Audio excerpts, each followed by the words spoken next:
Hi hello. இன்னைக்கு ஒரு ஹெல்த்தியான ஈவினிங் ரொட்டீன் தாங்க பார்க்க போகிறீங்க. ஃப்ரெண்டு வீட்டிலேருந்து கொண்டு வந்த வாழைத்தண்டு வந்து கட் பண்ணிகிட்ருக்கேன் ஜூஸ் அடிக்கிறதுக்காக.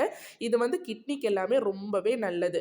இது வந்து ராகி மாவு வந்து பசிக்குதுன்னு சொன்னவன் ராகி கூழு கிண்டிட்டு நெய்யெல்லாம் ஊற்றி கொடுத்தாச்சு. வாழைப்பழம் வந்து ஃப்ரெண்டு வீட்டில் காய்ச்சதுன்ட்டு கொண்டு வந்து தந்தாங்க. ஜூஸ் அடித்து எல்லாருமே குடிச்சிட்டு பையனுக்கு வந்து கொஞ்சமாக இருமல் இருந்துச்சு. சரி அவங்களுக்கு சளியெல்லாம் போட்டோன்னு கணக்கூர்க்கையில் தண்ணியை காய்ச்சிட்டு லிவர் ஃப்ரை தாங்க பண்ணிகிட்ருக்கேன். இந்த லிவர் ஃப்ரை வந்து சிக்கனோடது தான்.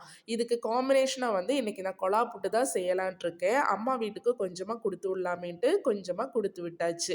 கொலா புட்டு செய்கிறதுக்காக நீங்கள் வந்து அரிசி மாவு புட்டு எடுத்தாலும் சரி, கோர மாவு எடுத்தாலும் சரி, ராகி மாவு கோரைன்னு தான் கேரளாவில் சொல்லுவோம். இது வந்து ராகி மாவு எடுத்தாலும் சரி, நீங்கள் வந்து சப்பாத்தி மாவுலேயும் கூட புட்டு செய்யலாம். நான் வந்து இப்போ சப்பாத்தி மாவில் தான் புட்டு செஞ்சுருக்கேன். சுகர் பேஷண்ட்டுக்கு இந்த மாதிரி ட்ரை பண்ணி பாருங்கள். உங்களுக்கு எல்லாருக்கும் என்னோடய வீடியோ பிடிச்சிருந்தா லைக் பண்ணி, ஷேர் பண்ணி, சப்ஸ்கிரைப் பண்ணி